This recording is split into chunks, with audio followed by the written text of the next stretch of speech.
আপনারা দুজন কি সুন্দরভাবে একটা পরিবেশ আমাদের সাথে পরিবেশটা ওনারা জিজ্ঞেস করেন না, ওনার সাথে আমাদের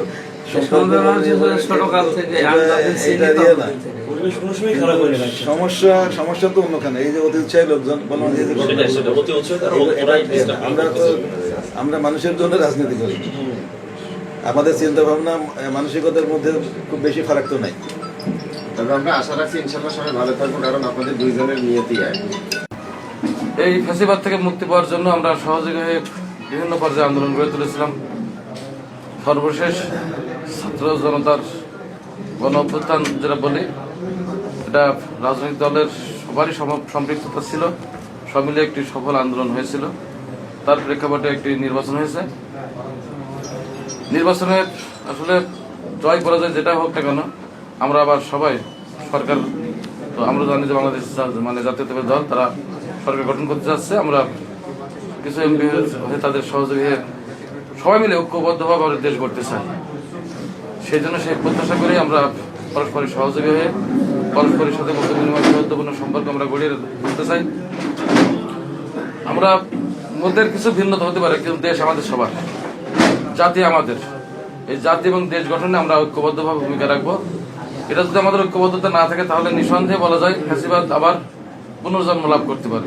সেই প্রত্যাশা নিয়ে আমরা সবাই পরস্পরের সহযোগিতা নিয়ে সহযোগিতা কামনা করে আমরা দেশ গড়তে চাই। সেই প্রত্যাশা নিয়ে আমরা আমাদের নেতাকর্মীদের পারস্পরিক সবার মধ্যে সহযোগিতাপূর্ণ একটি পরিবেশ আমরা কামনা করছি। জি, একটা প্রশ্ন করতে চাই।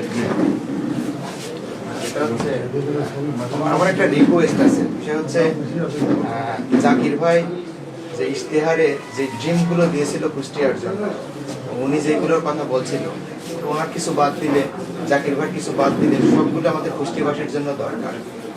বাদ না দিলে দেখেন না বেশি হয়ে যাচ্ছে। একই জিনিস উনিও বলছে, একই জিনিস উনিও বলছে, যেটা ডাবল হয়েছে সেটা তো এত কম আছে, আমরা তো কমন, সেটা তো কমন আছে, বাদ হবে না। আমরা এইভাবে করে আমরা সুন্দর একটা কুষ্টিয়া আমরা সাজাইতে পারি কিনা, উনিও পাশে আছেন, উনিও পাশে আছেন, দিয়ে আমাদের, আমরা যারা নাগরিক, আমাদের উপকারটা হোক। আমি তো উনি সাথে সাথে আমি দেখেছি, অভিনন্দন জানিয়েছি এবং বলছি যে কোনো কুষ্টিয়াবাসীর জন্য যে কোনো ভালো কাজে আমি পাশে থাকবো। এবং এটা আমার নতুন কথা না, এটা অনেক আগেরই কথা। আমরা যারা রাজনীতি করি, আমরা মানুষের কাজের জন্য, মানুষের ভালোর জন্য রাজনীতি করি। আর ইশতেহার আপনারা দেখেছেন, এটা একেবারে ভেরি মাচ সিমিলার, যে একটা পয়েন্ট রিরাইট এদিক ওদিক হয়েছে। আমি একটা কথা বলেছি যে 1 মাসের মধ্যে ধুলাবালি মুক্ত করবে, কথাটা মনে বলেন না, এটা বলা দরকার। যদি আপনার থাকে মনে হয় এই শহরটা বাঁচানো দরকার। আমরা রাস্তাঘাটে একেবারেই চলতে পারি না। আর এই বালি আমরা অনেকবার পরিষ্কার করেছি, কিন্তু এই প্রতিনিয়ত ট্রাকের থেকে পড়ে। এই ট্রাকের থেকে বালি পড়াটা যদি আমরা বন্ধ করতে পারি, তাহলে কিন্তু ওই 1 মাসে যে বাড়ি থাকবে ওটা আমরাই উঠে নেবো। আমাদের যে স্বেচ্ছাসেবী সংগঠন আছে, ক্লিন কুষ্টিয়া, গ্রিন কুষ্টিয়া, সরকারি লোকজন যদি না করে আমরাই করতে পারি, আমাদের সেই স্ট্যান্ড ক্যাপাসিটি আছে। কিন্তু পড়াটা বন্ধ করতে হবে। পড়াটা বন্ধ করতে হলে প্রশাসনিক লাগবে, হেল্প লাগবে। এখন এটা আমি ডিসি সাহেবকে, যত ডিসি আসছে 5ই আগস্টের পরে, সবার সাথে ব্যক্তিগতভাবে দেখা করে আমি বলেছি। সবাই বলে যে এই করছি, করবো, এই সেই, এবং কিভাবে করতে হবে সেই ফর্মুলাও দিয়েছে, কিন্তু এই পর্যন্ত কেউ করে নাই। এই জন্য আমি বলছিলাম যদি সুযোগ হয় এটা আমি 1 মাসের মধ্যে বন্ধ করবো। এখন আমাদের নবনির্বাচিত এমপি সাহেব আছে। আমি আরেকটু কথা বলে, সেটি হচ্ছে যে সরকার যারা গঠন করতে যাচ্ছে তাদের আপনি হচ্ছেন সেই দলের একটা শীর্ষ নেতা। অতীতের জনগণ এবং প্রশাসনের উভয়ের জায়গা থেকে যে বিষয়টা আমরা দেখে আসছি, যে আসগর আলী সাহেব তিনি কিন্তু কোনো এমপি ছিলেন না, কিন্তু সরকারি দলের একটা শীর্ষ নেতা হওয়ার কারণে প্রশাসনের তার গুরুত্ব ছিল, জনগণের কাছে তার যথেষ্ট গুরুত্ব ছিল। আপনি কিন্তু সেই গুরুত্বের জায়গায় আছেন, আপনার মর্যাদা, আপনার পজিশন কিন্তু কোনো অংশই কম না। যেমন এমনই দেখা গেছে যে তাদের 3 এমপি বা এই সদর এমপি বাদে, তিনি তো কেন্দ্রীয় নেতা ছিলেন, বাকি 3 এমপি সাথে কিন্তু তার গুরুত্ব বেশি ছিল। সেই হিসেবে বলতে পারে আপনি মোটেও প্রশাসনিক ভাবে হোক, জনগণের কাছে হোক, কোনো দিক থেকে আপনার মর্যাদা, গুরুত্ব কোনো অংশে কমেনি। সেই জায়গা থেকে বলছি যে আপনিও তাকে সহযোগিতা করবেন, সে আপনাকে সহযোগিতা করবেন ইনশাল্লাহ। আমি যেটা ওটাই বলছিলাম যে আমি আমার জায়গা থেকে তো কমিটেড, আমি এটা করতে চাই। আমি ইশতেহারে বলেছি, এখনো আবার সবার সামনে বলছি, এটা করার জন্য কিন্তু আমার কোনো কিছু করতে হবে না, কোনো ইনভেস্টমেন্ট লাগবে না। এবং যে বললাম যে ম্যান পাওয়ার এটা উঠাইতে হবে বালিটা, সেটা আমরা উঠে নেবো, আমাদের স্বেচ্ছাসেবী সংগঠন আছে। আপনারা যদি সাথে থাকেন আরও ভালো।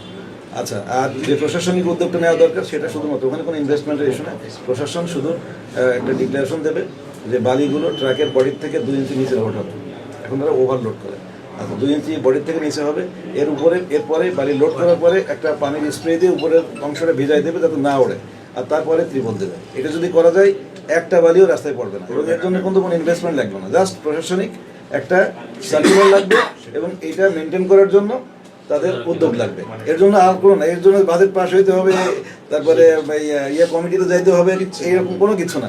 জাস্ট আমরা যদি মনে করি এটা কালকের থেকে এটা এক্সিকিউট করতে হবে, প্রশাসন সবাই যাদের বাড়ির ঘাট আছে ডাকবে, ডেকে সবার সামনে বলবে যে আমাদের এই অসুবিধা আছে, আপনারা এখন থেকে এটা করবেন। ওনার স্ট্রিক্টলি বলে দিলে, আর আমরা যদি সহযোগিতা স্ট্রিক্টলি বলে দিলে ডে 1 থেকেই কার্যকর হয়ে যাবে। এই জন্য বলছিলাম আমি যে 1 মাসের মধ্যে সম্ভব, কারণ আগে আমার কথা শুনছিলেন ওরা।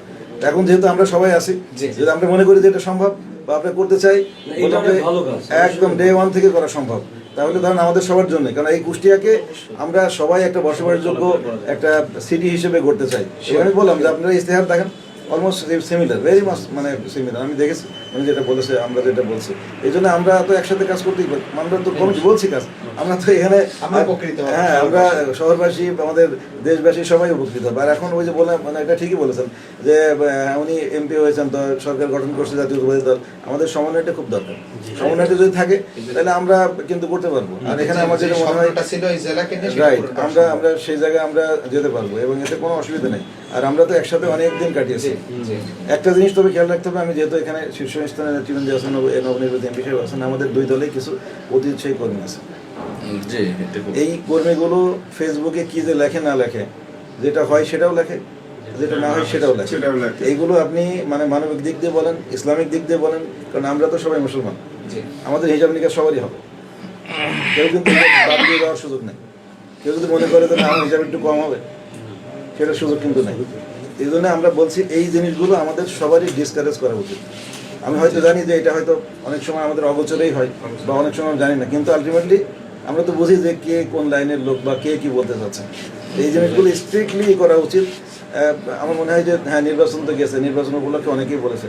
আমার মনে হয় এখন থেকে আমরা চেষ্টা করছি, আমাদের আমি বলি নাই যে সবাই এক পক্ষের, সব পক্ষেই আছে, আমাদের লোকজনও আছে, সব পক্ষেই এই জিনিসগুলো স্ট্রিক্টলি করা উচিত, কারণ এখান থেকে সম্পর্কের ঘাটতি হয় বা মানসিক দিক থেকেই হয়। আর আমরা তো যেহেতু আমরা মুসলমান, আমাদের চালচলনের কাজকর্মে আচরণ যদি ইসলাম প্রকাশ না পাই, শুধু আমাদের বক্তৃতায় আর মানে আমরা কথাবার্তায় যদি হয়, তাহলে কিন্তু সেটা কোনো কি হলো না, সমাজ তো পরিবর্তন হবে না। আমরা তো চাই সমাজ পরিবর্তন হলে আমাদের ব্যক্তিগত চালচলন কাজকর্মে এটা আগে রিফ্লেকশন হতে হবে, তারপরে না সামাজিকভাবে এটা প্রতিষ্ঠিত হবে। এই জন্য আমরা মনে করি আপনারাও আমার কথার সাথে একমত হবেন, যেগুলো করলে আমরা কোনো সমস্যায় থাকবে না আমাদের একসাথে চলার বা একসাথে বলার। আর এই ছোটোখাটো কিছু ঘটনা ঘটতেছে, মানে আমি সবগুলো বলেন, আমরা বলছি এরা এসকেএম হসপিটালে গেছিলাম, যে দেখে আসলাম একটা ছেলেকে মারপিট করছে। এই জিনিসগুলো মানে খুবই হচ্ছে। আপনারা দুজন কি সুন্দরভাবে একটা পরিবেশ, আমাদের সাথে পরিবেশটা ওনারা জিজ্ঞেস করেন না, ওনার সাথে আমাদের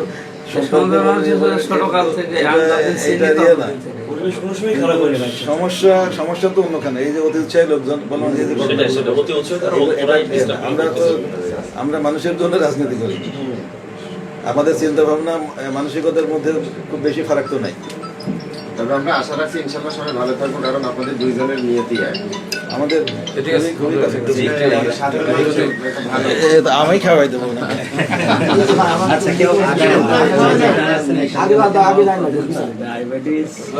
অল্প করে খান, অল্প একটু খান,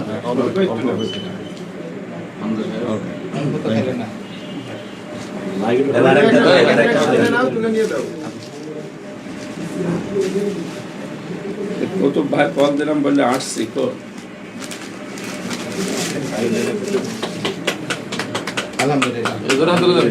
এইটা যেন এই 5টা বছর আমরা দেখতে পাই, জীবন দেখতে পাই। বিশেষ করে ভাই কিছু বলি, 1 মিনিট বলি, সেটা হলো যে শহরে বাড়ি হওয়ার কারণে একদম খুব ছোটবেলা থেকে দেখছি যে কুষ্টিয়াতে রাজনৈতিক সহ অবস্থানটা এটা সব দলেরই ছিল। এই জিনিসটা আমরা ধরে রাখতে চাই, কারণ দিন শেষে রাস্তায় বেরোলে সবাই সবার সাথে দেখা হয়, সবাই সবার সাথে চলাফেরা। হ্যাঁ, আর হামজা ভাই তো বললোই যে এমপি হচ্ছে জাকির ভাই, তার মানে হচ্ছে যে বড় ভাই হিসেবে তাকে মানা হচ্ছে। সেই সিনিয়র দীর্ঘদিন রাজনীতি করে হামজা ভাই এমপি হচ্ছে, সবাই মিলে আমরা কুষ্টিয়াটাকে করতে চাই আর কি। এখানে একটা এই ইয়ের সবাইকে দিয়ে দাও, সবাইকে দিয়ে দাও, যারা সবাইকে হেল্প করে।